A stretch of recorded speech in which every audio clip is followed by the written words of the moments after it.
C'est un atelier que nous avons organisé en tant que réseau des acteurs de la décentralisation et du développement local. C'est un atelier de formation de nos femmes, des femmes leaders notamment. Ce n'est pas toutes les femmes de Radel, mais nous en avons choisi des leaders dans une dizaine de départements. Notamment, il y a les départements de Dagana, Podor, Sédhiou, Mbacké, Gossas, Foundiougne, Mbour, Dakar, donc Diourbel. Il y a une dizaine en tout cas de départements, Kolda aussi, n'est-ce pas, qui sont venus en tout cas recevoir une formation en leadership social et politique. Ça veut dire que ces 3 jours qui leur ont permis, le leadership est déjà en elles. Parce que toutes ces femmes-là, la plupart sont des députés, c'est des adjointes au maire, c'est des responsables au niveau national.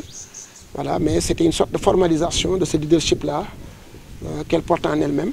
Il fallait quand même qu'on fasse appel à un expert en formation pour structurer en tout cas ce leadership qui est déjà en elles. Donc c'est extrêmement important, ces 3 jours qui leur ont permis en tout cas de passer en revue les éléments clés d'un leadership. Ensuite, la gestion financière, comme elles sont appelées à gérer des groupements de femmes, à faire des financements et autres.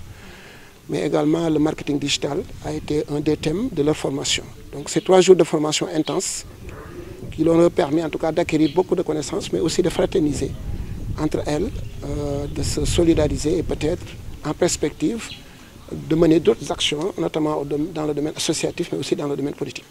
Voilà, donc c'est cela fondamentalement. J'étais venu clôturer la session qui s'est tenue ici à Somone depuis 3 jours.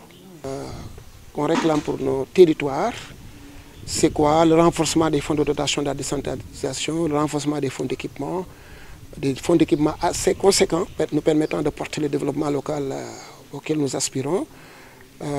Voilà, donc un meilleur statut pour les élus. En tout cas, tout ce qui plaide en faveur d'un développement local durable, réel. Donc je crois qu'on a toujours dit depuis le début qu'on a créé le Radel que c'est des choses qu'on ne mendie pas. Il faut absolument une action politique, un leadership politique pour que véritablement qu'on puisse être entendu par les plus hautes autorités. Ça veut dire qu'il n'y a pas de limite à cela. Donc tout ce que ça demande en termes d'engagement politique, dans les jours à venir, peut-être qu'on va le partager avec tous nos membres. Voilà, mais aujourd'hui, comme c'était des femmes qui étaient en formation, on ne peut pas avancer davantage là-dessus.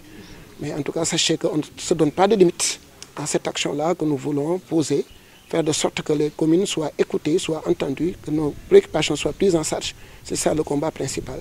Donc tout ce que ça demande en termes d'action, nous sommes prêts à mener ces actions-là.